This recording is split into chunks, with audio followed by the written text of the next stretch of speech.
اقرا وتسلى بنكلة المجلة. ياسمين عز سابت فقرة التعطيف والتلطيف للفرعون الكبير الفرعون الصغير، وحشرت نفسها في طريقة عمل طبق السلطة. طبق السلطة بقى ليه قواعد وأصول علمية. والله ركزوا معايا شوية يا بنات عشان اقول لكم على الكلام المفيد، الدرر اللي قالتها ياسمين عز والنصايح الجميلة في طريقة عمل طبق السلطة عشان ما يحصلش كوارث ومصايب واحنا بنعمل طبق السلطة. والله احنا بنشكرك يا ياسمين على المعلومات القيمة اللي انتي قلتها لنا في طريقة عمل طبق السلطة. ياسمين عز او ياسو بتقول لنا ايه؟ ما ينفعش نحط الخيار اللي هو المذكر السالم مع الطماطم اللي هي المؤنث السالم في طبق واحد، لان اما بنحط المذكر السالم مع المؤنث السالم بيحصل طاقة سلبية، والطاقة السلبية دي هي سبب الخناقات ما بين الناس او الازواج في البيوت. لا ده كمان عايزه اقولك على حاجه يا ياسو، ده احتمال ان ده السبب كمان الرئيسي في المشاكل الاسريه والقضايا اللي موجوده في محكمه الاسره. ممكن يكون هو طبق السلطه هو السبب. لا لا لا ما تستغربوش قوي كده الكلام ياسمين، لسه تقيل جاي ورا. بس انا في قبل ما ارد عليك يا اختي ياسمين في سؤال صغير قد كده عايزه اسالك. بس هو انا لو حطيت الخيار اللي هو المذكر السالم زي ما انت بتقولي مع الطماطم اللي هي المؤنث سالم في طبق واحد، ايه اللي هيحصل يعني؟ هيحصل ما بينهم علاقة غير مشروعة وهيجيبوا لنا طماطم شيري صغيرة ولا ايه؟ يعني انا على طريقتك يا ياسو اما اجي اعمل طبق سلطة اجيب طبق للمذكر وطبق للمؤنث واجيب المعجم واكشف فيه الخضار ده نوع ايه؟ مذكر على اليمين، الخضار ده نوعه ايه؟ مؤنث في الطبق اللي على الشمال. وعلى هذا الحال كل ما اجي اعمل طبق سلطه يا اختي ده انت عايزه واحده فاضيه تقعد تعمل لك اللي انت بتقوليه ده. والله شكلك انت فاضيه يا ياسو للموضوع ده، الفراغ قتلك ربنا يعينك.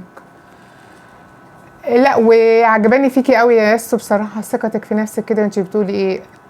رجل جمع رجال جمع مذكر سالم. راجعوا ورايا في المعجم.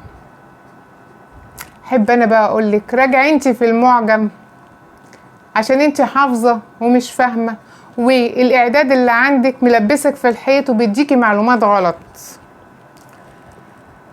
رجل جمعها رجال دي مش جمع مذكر سالم، لان جمع المذكر السالم هو اضافه واو ونون للمفرد ده في حاله الرفع، وفي حالة النصب والجر إضافة الياء والنون. يعني مثلا كلمة مهندس مفرد الجمع بتاعها في حالة الرفع مهندسون، وفي حالة النصب والجر مهندسين.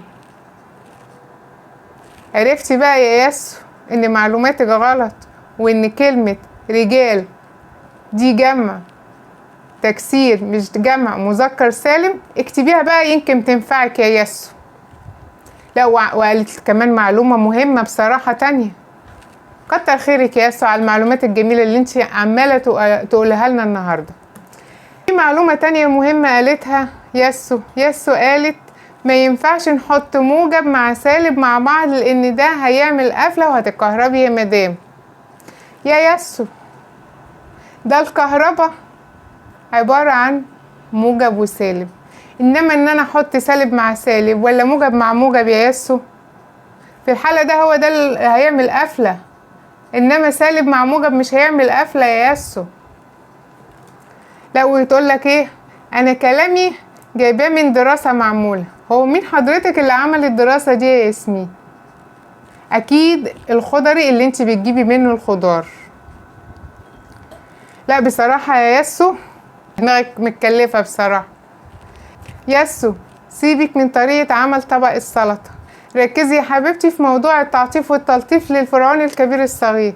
اما اعمال السلطة دي بقى سيبها لنا احنا عشان ضوافرك، انت ضوافرك تركيب، انما احنا ضوافرنا مفيش، ما نعملش ضوافر تركيب، فسيبها لنا احنا يا ماما.